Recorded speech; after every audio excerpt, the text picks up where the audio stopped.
Olá, pessoal! Essa é mais uma aula de geografia e o tema é Revolução Verde e Agropecuária. Nessa aula aprenderemos a agropecuária e a sua modernização, Revolução Verde, características principais e críticas, fronteiras agrícolas, Matopiba. Para você que chegou agora nesse canal, inscreva-se, dê o seu like, aperte aí o joinha e vamos para a aula. Agropecuária. De acordo com o IBGE, até os anos de 1940 e 1950, o Brasil era considerado como um país agroexportador, com suas principais monoculturas de exportação relacionadas às produções de algodão e café.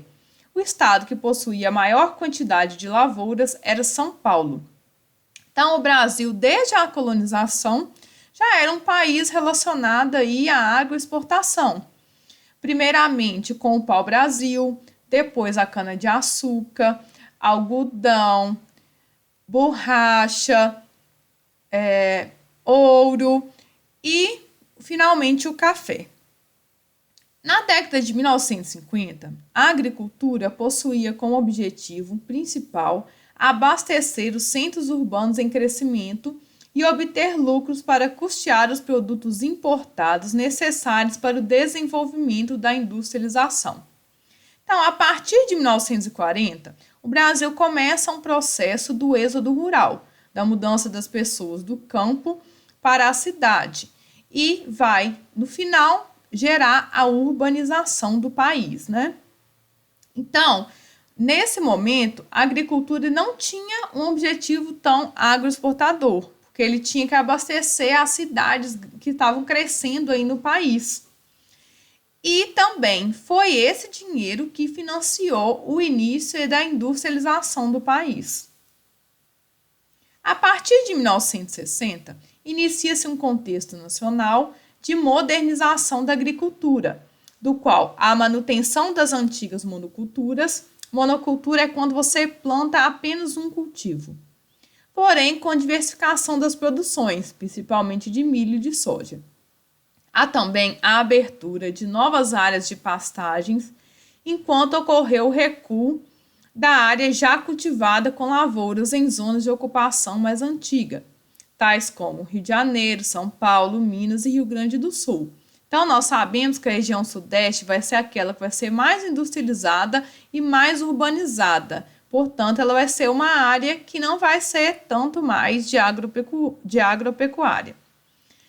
Ocorre uma grande expansão da atividade pecuária em áreas de fronteira agrícola, principalmente na região centro-oeste.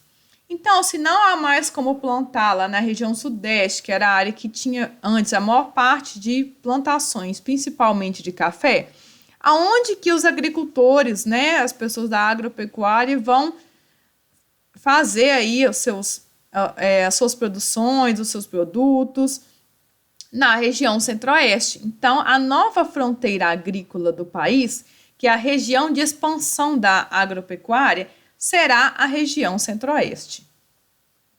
Modernização da agropecuária.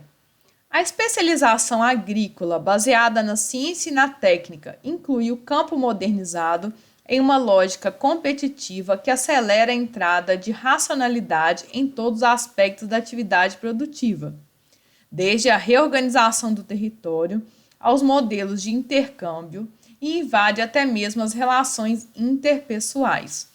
A participação no mundo da competitividade leva ao aprofundamento das novas relações técnicas e das novas relações capitalistas.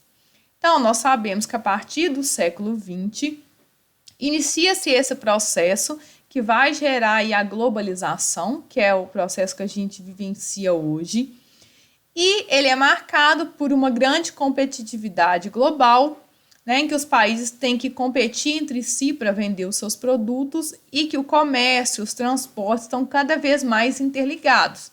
Então, para o Brasil entrar nesse mercado e conseguir vender os seus produtos, ele teria que modernizar, senão ele não alcançaria a venda com relação aos demais países, ele não conseguiria ser melhor que outros países que competem com ele.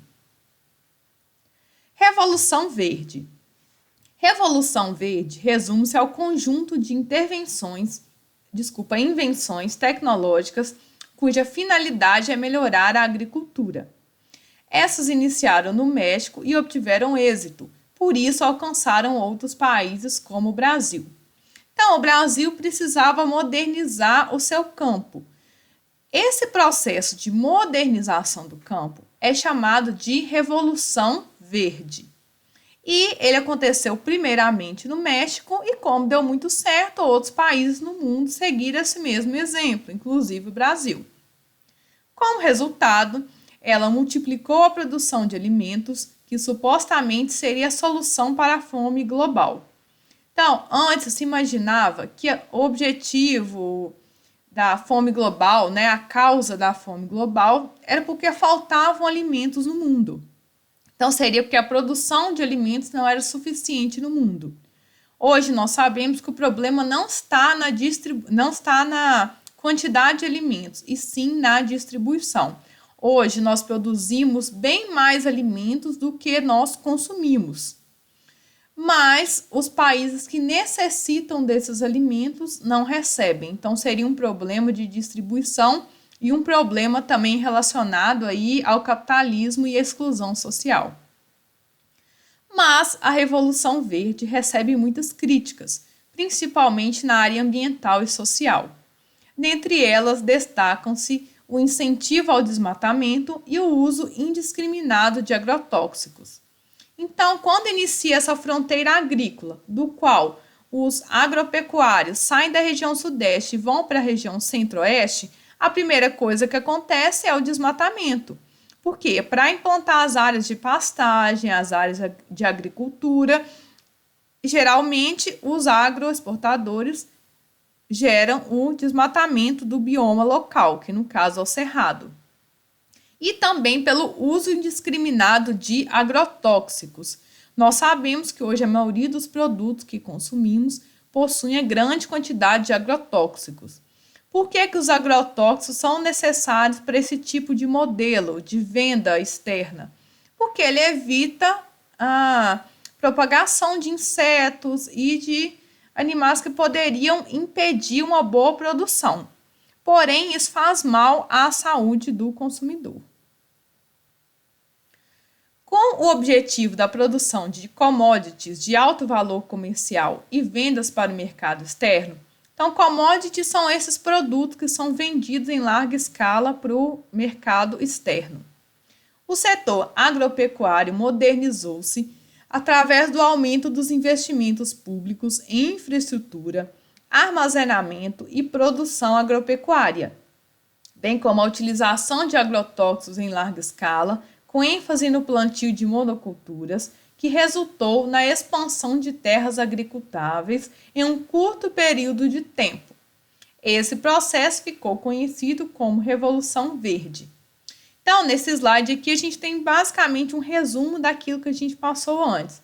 Então, juntando essa modernização, o uso de tratores, colheitadeiras e o uso também de agrotóxicos, o plantio de monoculturas, como de soja e de milho, e tudo isso com a expansão de terras, que seria o aumento da fronteira agrícola, em um curto espaço de tempo, é chamado de Revolução Verde. Revolução Verde e desigualdades. Um exemplo dessa crescente mecanização do setor agropecuário é o fato de que a maioria dos estados mais que dobraram o número de tratores durante esse período. No entanto, é relevante destacar que esse processo aumentou as desigualdades no campo, visto que, em geral, os pequenos produtores não conseguiram financiamento governamental e, devido às dificuldades em manter as lavouras, migraram para as cidades, aumentando ainda mais o êxodo rural. Então, essa Revolução Verde, ela foi muito incentivada pelo próprio governo, pelo governo brasileiro, que ofereceu diversos incentivos financeiros para modernizar essa agricultura. Porém, quem recebeu esses incentivos financeiros? Os grandes produtores, já que o objetivo é a venda para o mercado externo. Então, o pequeno e o médio produtor muitas vezes não conseguiu esse financiamento, até mesmo porque suas terras são pequenas, né? Então, não faz muito sentido ter uma grande máquina. E eles acabaram, muitos deles, deixando o campo e indo para a cidade, aumentando ainda mais o processo de êxodo rural que já vinha acontecendo no país. Fronteira agrícola, grileiros e poceiros. Então, fronteira agrícola é uma expressão utilizada para designar as áreas de avanço de ocupação de terras para a realização de práticas agropecuárias. Essa área está repleta de conflitos pela posse da terra, envolvendo poceiros, que são trabalhadores rurais que ocupam terras públicas, e grileiros, pessoas que falsificam documentos e tomam posse de áreas públicas para a realização da agropecuária. Então, muitas vezes, essa expansão da agropecuária ocorre com algumas pessoas realizando, como é que eu vou falar? Ações ilegais, não é isso? Que seria uma maneira de possuir a terra daqueles locais, mas sem estar aí comprando essa terra, sem estar registrando essa terra. Então, eles tomam posse, né, da terra que não é deles. E a nova fronteira agrícola, Matopiba. Matopiba é uma sigla que representa a área localizada no encontro dos estados do Maranhão, Piauí, Tocantins e Bahia. Então, essa sigla bastante curiosa são as siglas dos estados. Olhem para vocês verem. Maranhão, né? De Tocantins, de Bahia e de Piauí. Nessa área com bioma cerrado, há uma recente e rápida expansão agrícola. Então, o Centro-Oeste passou a ser uma área que já começou a crescer demais, principalmente após a implantação de Brasília em 1960. Então, a fronteira agrícola mudou de lugar. O novo local de plantio dos agroexportadores mudou de lugar. E esse lugar seria a área entre esses 4 estados. O Matopiba é uma região que possui terras férteis, disponibilidade de recursos hídricos, relevo plano e condições de fácil acesso o ano inteiro, propiciando a expansão de lavoura de grãos como soja, milho e algodão, com o uso de tecnologias avançadas. Para você que chegou até o final da aula, muito obrigada, inscreva-se, dê aí o seu like e até a próxima aula. Tchau, tchau!